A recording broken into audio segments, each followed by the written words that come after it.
amores, estamos começando mais um podcast Empreendedoras por aqui. E nessa tarde de hoje, eu estou com uma pessoa muito especial, maravilhosa também, por sinal. E ela veio, né, contar um pouco da história dela, que ela se chama Michele. Michele, muito obrigada por você ter topado estar participando aqui com a gente do nosso episódio hoje, viu? Obrigada a vocês. Vamos lá. Eu vou começar te perguntando sobre o teu começo, até mesmo, né, para as pessoas que estão em casa, que vão assistir, né, a nossa gravação, saber mais um pouco do teu começo, do teu início. Tu pode falar pra gente se tu já era de outra profissão ou não? Bom, boa tarde, né, em primeiro lugar. Muito obrigada pela oportunidade. Eu comecei tudo muito cedo. Eu casei muito cedo, engravidei muito cedo, né, e meu sonho sempre foi trabalhar na área da educação. Eu ensinava minhas bonecas, ensinava as secretárias que eu trabalhava na casa dos meus pais, então eu gostava muito de ensinar.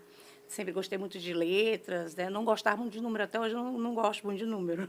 Matemática comigo mesmo é só a questão do Pix. Sim. Então, mas a questão de leitura, escrita, eu sempre fui apaixonada por fazer caligrafias. Enquanto todo mundo reclamava da cópia editada, eu sempre fui muito ali amante da escrita, né? Desde então, aí eu comecei sempre a almejar essa área da educação. Eu sonhava ser professora, né? E trabalhar com crianças, que também gosto também muito de crianças. Então, no comecinho do meu percurso, com 13 anos, eu comecei a cantar em festa infantil, que não tinha nada a ver com a educação. Sim, mas eu estava ali. Estava ligado Mas, ao mesmo tempo, eu estava dominando aquela garotada, aquela criançada. E tudo que a Xuxa ensinava no programa Show da Xuxa, eu comecei a fazer nas festinhas infantis, né? Corrida do saco, estourar balão na barriga, aquelas coisas e tal.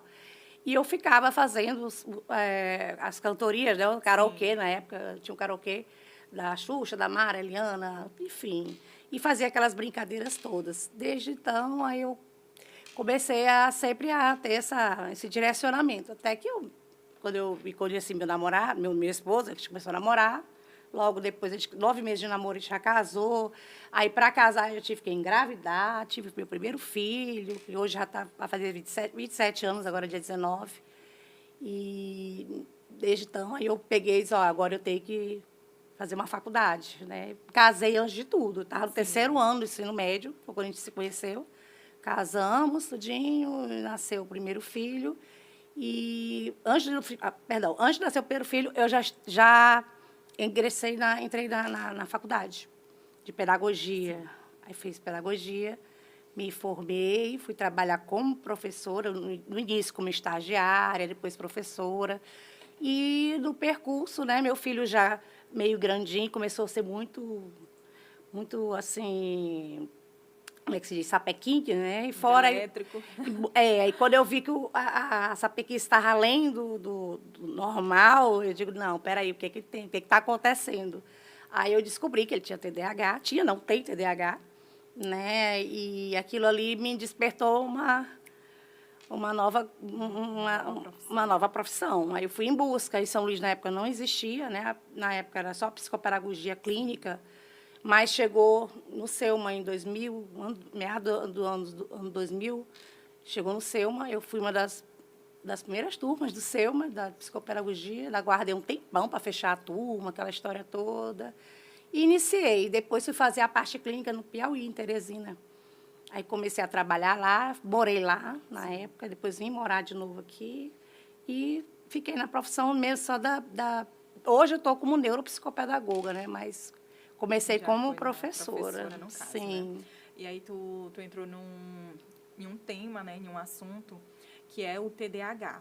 Sim. Né? Eu queria te perguntar, até porque eu tenho uma amiga, né, que tem TDAH, conheço várias pessoas também, qual a importância da vida, na vida, né, dos nossos filhos que têm TDAH, né? Qual a importância da mãe e do pai na vida dessa criança ou desse adulto? Porque, às vezes, a pessoa acha que o TDAH é só na parte infantil. Mas não. O TDAH ele vai até para toda a vida, né? Para todo sempre.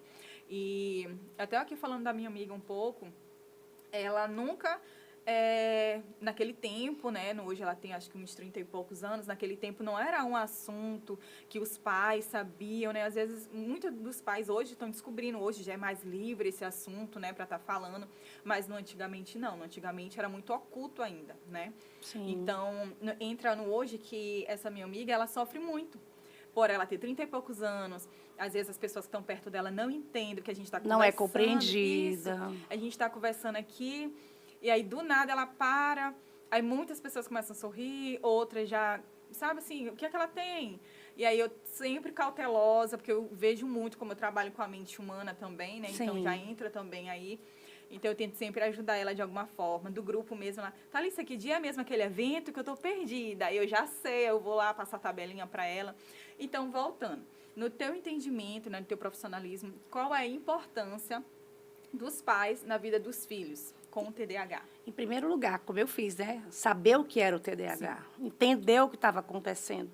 Porque quem não conhece o que realmente é o TDAH, a criança acaba gerando vários rótulos, né? É preguiçoso, é o pateta, é o desligado, é o desleixado, é o irresponsável, é o porco. Ah, o menino é muito porco, não quer tomar banho, não tem cuidado pessoal, é todo, né?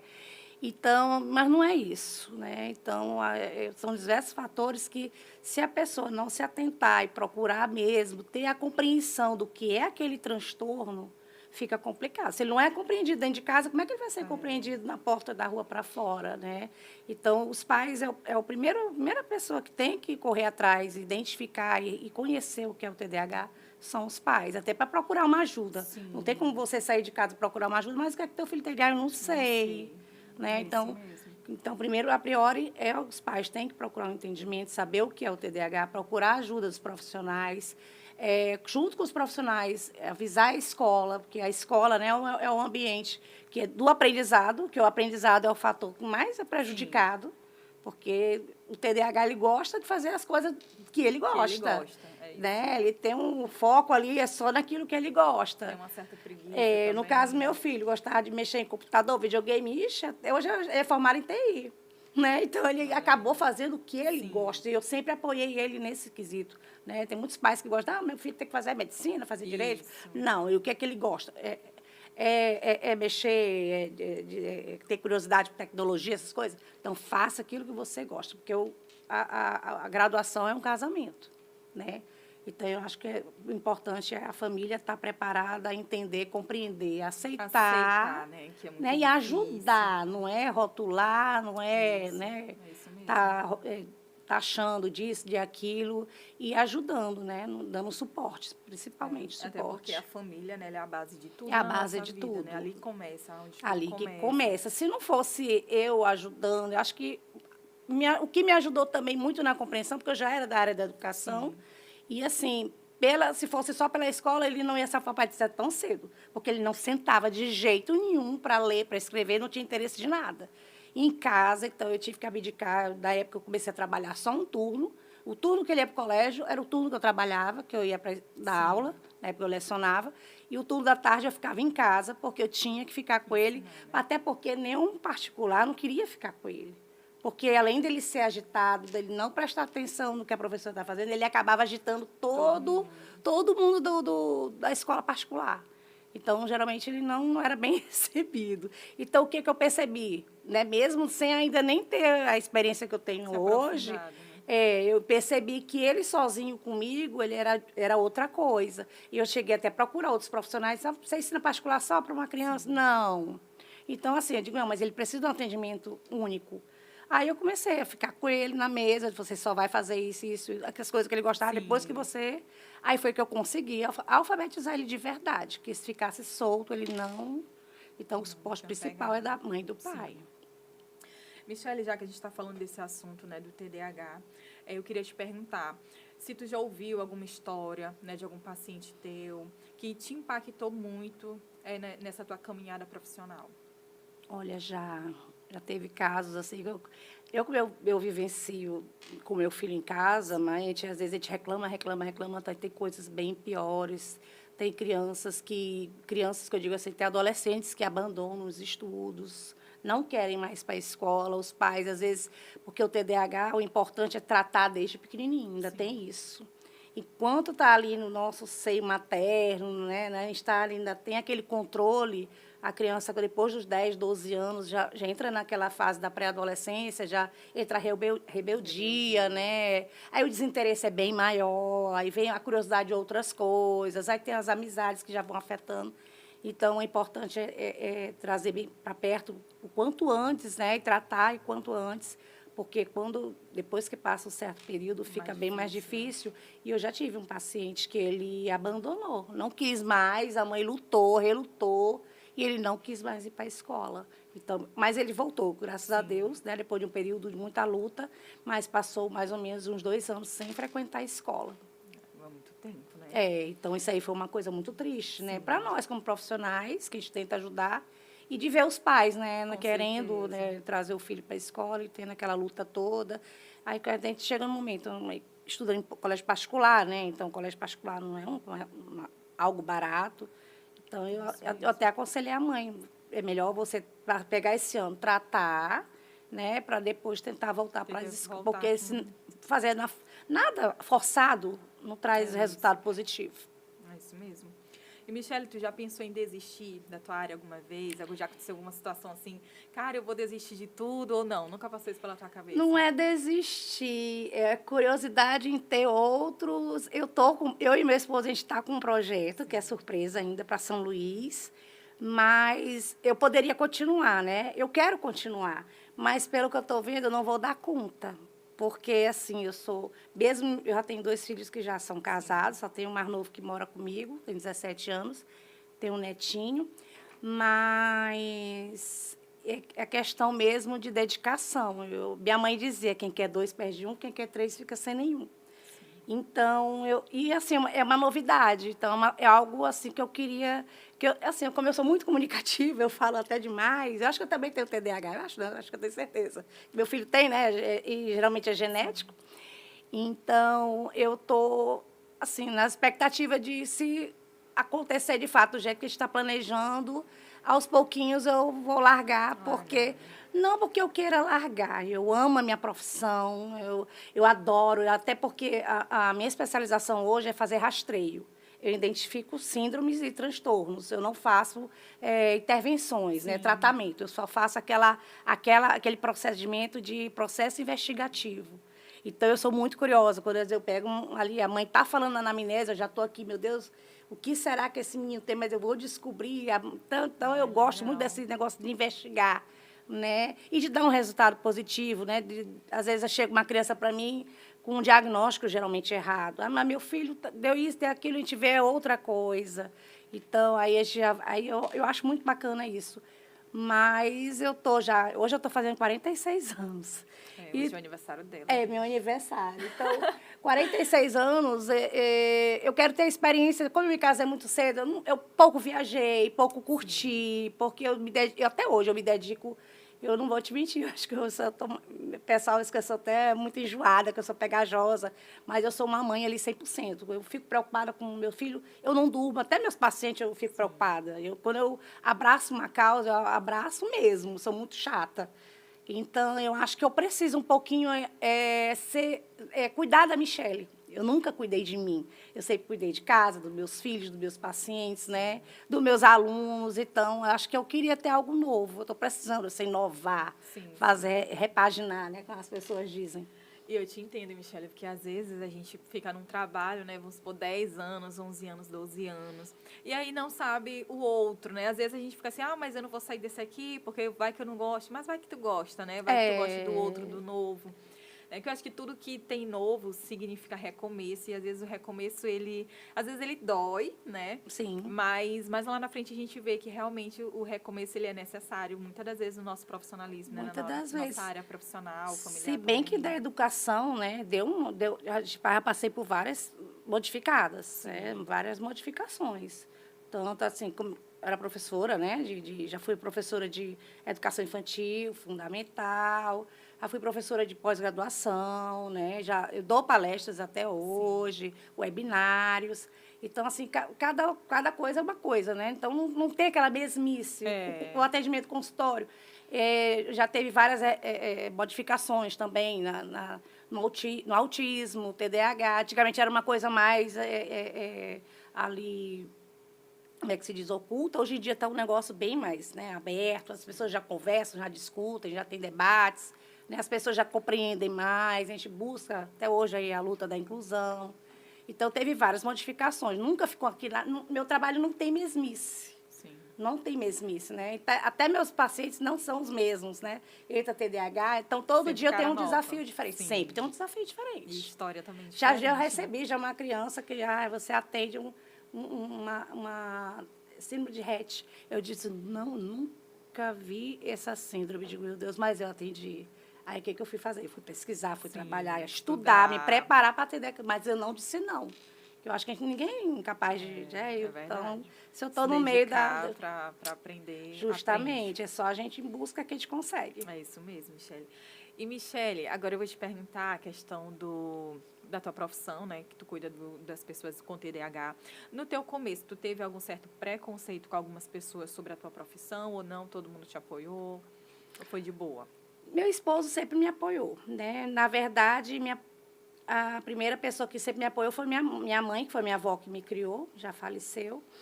E ela era professora, né, de português. E ela, quando soube que eu queria fazer pedagogia, ela me incentivou bastante.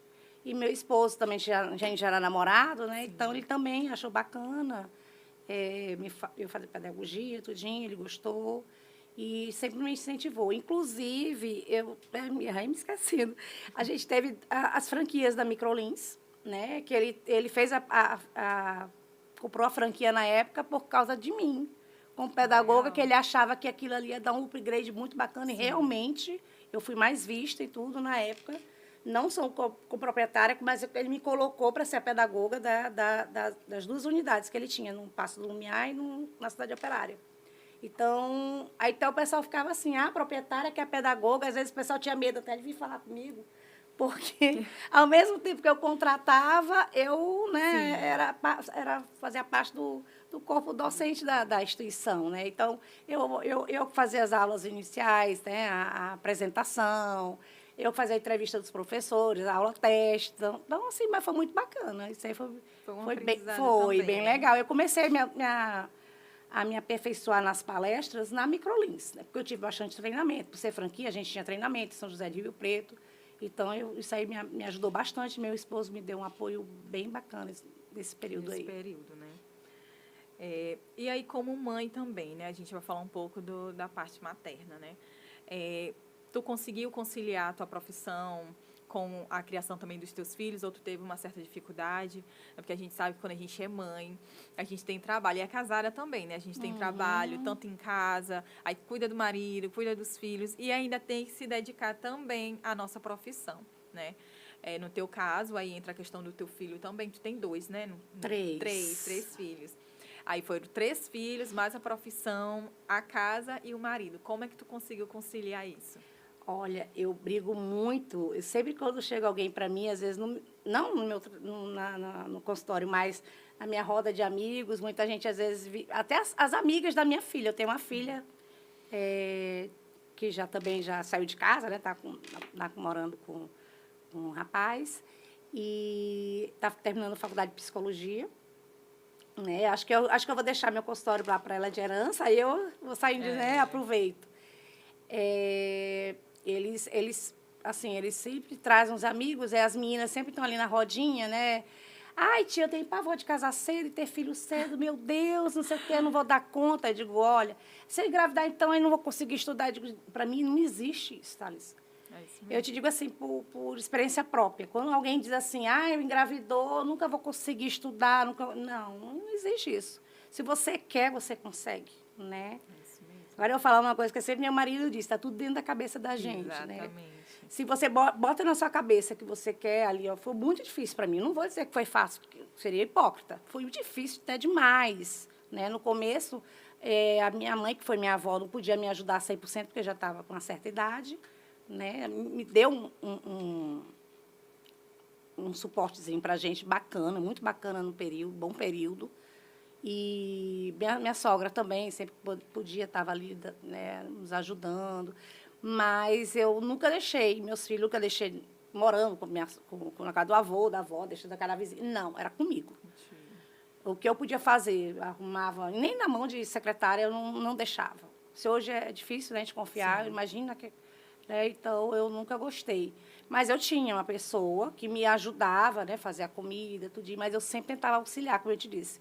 Eu fazia uma coisa aqui, outra ali, mas eu intercalava os horários para poder estar presente dentro de casa. Até na época da microlins, foi na época que eu tive meu terceiro filho, eu e o Giuseppe. E ele, muita gente dizia, a Michele não vem mais para microlins. Mentira, 3 meses depois eu já estava lá, toda inchada, mas eu estava. E eu deixava com uma pessoa, mas aí o que, que eu fiz? Eu fui morar perto da unidade. Então, eu saí de uma residência, fui para Sim. mais próximo, porque todo dia, na hora do almoço, eu tinha que almoçar em casa para receber meus filhos da escola, ver a agenda. Eu fazia aquilo tudinho, organizava tudo, deixava os meninos já banhados, almoçados, corria para Poder fluir, microlins. né?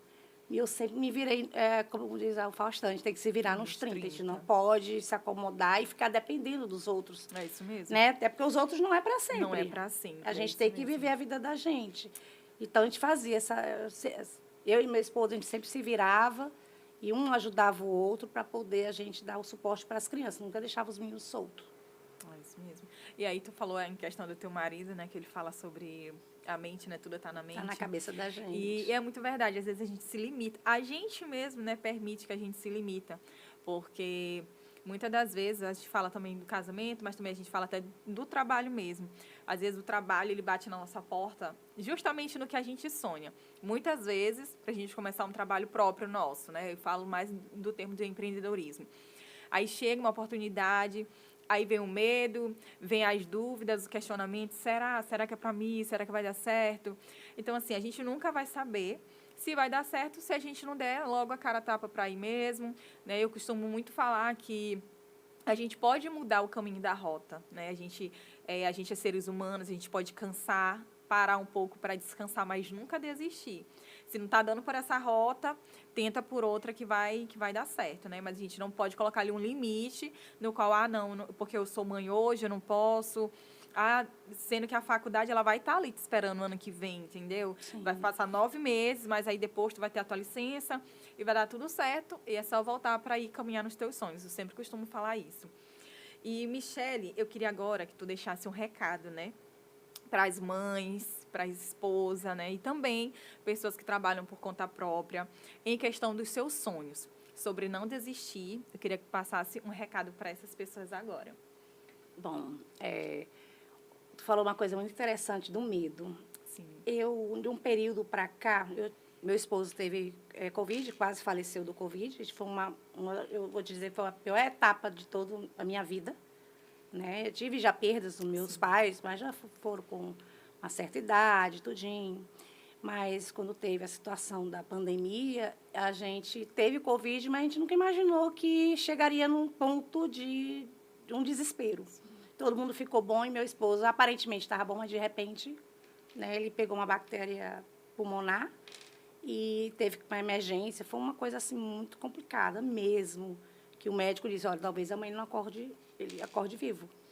E aquilo ali me deixou impactada. E eu comecei em busca de um bispo, Bruno Leonardo. Né? Tu vai propaganda dele aqui. Eu comecei a seguir esse bispo.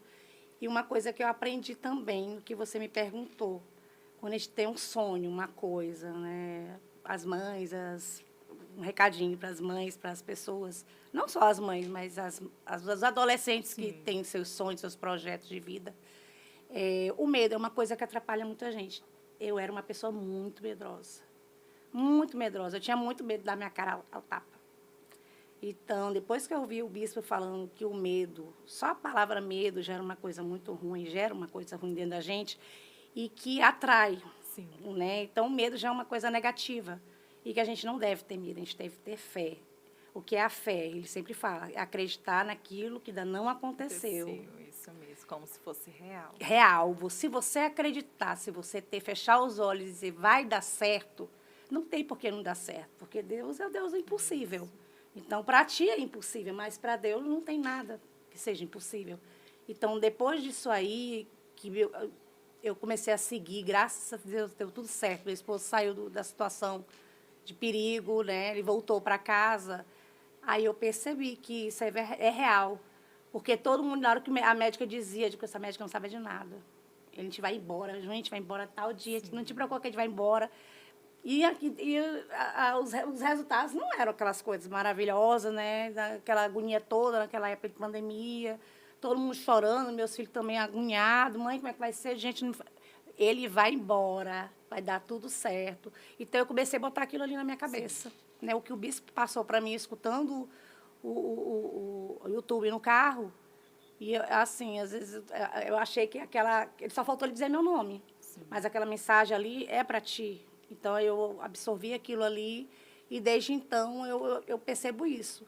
Que, quando eu digo agora, não é, será que vai dar certo? Não, já deu certo. Deu certo, é isso mesmo. Né? Se não der certo também, é porque não era para ser. Não era o momento ainda. São os livramentos que Deus coloca, né? Às vezes a gente reclama tanto, poxa, isso não deu certo, o dia era para acontecer. Eu fiz tudo direitinho. Aí, antigamente, eu reclamava demais. Ai, não, eu queria isso, eu queria aquilo. Eu sou muito chata. Mas depois que eu digo assim, não deu certo. Aí eu paro, penso, respiro fundo. Tem coisa melhor para vir para mim. Não era para acontecer. Antigamente, eu me frustrava. Ai, que chato. Eu lutei tanto para fazer isso, para acontecer aquilo outro. Não, a gente não deve reclamar. A gente deve acreditar e esperar Deus bater na portinha e dizer, olha, a tua oportunidade agora é essa. Te acalma, uma coisa de cada vez, que o dia de Deus não é o mesmo dia da gente, né? O tempo dele é diferente. É isso mesmo. E aí, quando tu fala em termos do medo, né? O medo, ele realmente consegue atrair palavras, né, negativa, e tudo vai do que a gente realmente vai captar para dentro da gente. Né? Eu sempre costumo falar muito, acho que em todos os podcasts que eu faço, eu costumo falar muito sobre essas questões, que eu não gosto de pessoas negativas perto de mim. Eu também não. Porque é algo que, tipo assim, elas não entendem, porque se a gente for estudar mais aprofundadamente, né, a gente sabe que, de fato, né, palavras negativas, a gente pode estar nós duas aqui, ou eu só falando para ti, mas tu tá perto de mim e tu vai acabar atraindo aquilo para tua vida, né, de ruim, se tu colocar, né? Eu sempre digo que o negativo é tipo uma doença. Sim. Ela contamina a gente. Exatamente. Às vezes tu chega numa vibe tão legal, tu tá tão feliz, aí chega uma pessoa ali tão cabisbaixa, que só falando coisa negativa, só coisa ruim, aí tu já fica... Ave Maria. Eu fico assim, eu fico até de cama. Tu já fica até impressionada. No momento que tu te impressiona, que tu te entrega aquilo ali, é porque o negativo já está te contaminando também. Então, eu também não gosto de pessoas negativas. Pessoa baixa astral, que chega perto de mim, e fica lamuriando, reclamando. Já não, pelo amor de Deus. Aí tu falou aí também a questão do reclamar, né? Que quanto mais a gente reclama, mais a gente clama pra gente aquilo, né? De ruim. E aí tu falou, agora no hoje eu não reclamo mais. E hoje para mim é um tratamento também isso. Antes, alguns anos atrás, uns 6 anos atrás, eu reclamava muito, eu questionava muito a Deus. Era uma pessoa que, assim, questionava muito. Senhor, mas por quê? Eu fiz isso certinho, eu gastei o que eu tinha. Mas no decorrer do tempo, né, Deus ele vai ensinando pra gente. Te mostrando que o caminho era outro. Exatamente. E no hoje eu agradeço a Deus de tudo que vem acontecendo na minha vida. Né? Claro que nem todos os dias são flores, mas ainda assim eu agradeço. Porque não era para ser, eu sempre costumo falar, quando é para ser, Deus vai desabençoar, Deus abre as portas, né, e faz florescer. Justamente. Né? Então, eu sempre costumo falar que é um livramento de Deus para a nossa vida. Com certeza. E Michele, a gente vai ter que terminar agora, tá? Certo. Mas eu quero te agradecer por ter topado, estar participando com a gente no nosso eu episódio que agradeço. aqui. Tá bom? Contar um pouco da tua história para me te conhecer mais, né? A Vanderleia, que vai assistir também esse vídeo, fala muito de ti, muito bem de ti. E aí eu fiquei super curiosa, né? Eu falei, não, tem que conhecer a Michele. Mas finalmente deu certo, né, esse encontro. E é aquilo, Deus, ele sabe exatamente o momento certo de tudo acontecer na nossa vida. E era para ser hoje, com certeza. Com certeza. Tá bom, quando tu diz assim, pode ser quinta-feira. Meu Deus, no dia do meu aniversário. Aí eu digo, é para ser quinta-feira, então deixa. Por isso que eu tô dizendo, não deu certo hoje. Tudo bem, porque não tem por que a gente forçar uma situação, né? Então, tudo tem sua hora, seu momento. Eu não me estresso mais. Antigamente eu ficava logo ansiosa. Meu Deus, eu me organizei toda. Não, porque não era para ser. Por isso que eu sempre fui muito... Te passava na calma, né? Tá tudo tranquilo, tá tudo de boa. Eu ficava desesperada. Ela vinha na maior calma. Eu falei, obrigada. Não, é porque tá tudo bem mesmo. Tudo tá bem. bom, meu amor. Muito obrigada mesmo por ter eu que topado, agradeço. Viu? Galera, vamos ficando por aqui agora com mais um podcast Empreendedoras. Até o próximo episódio. Tchau, tchau.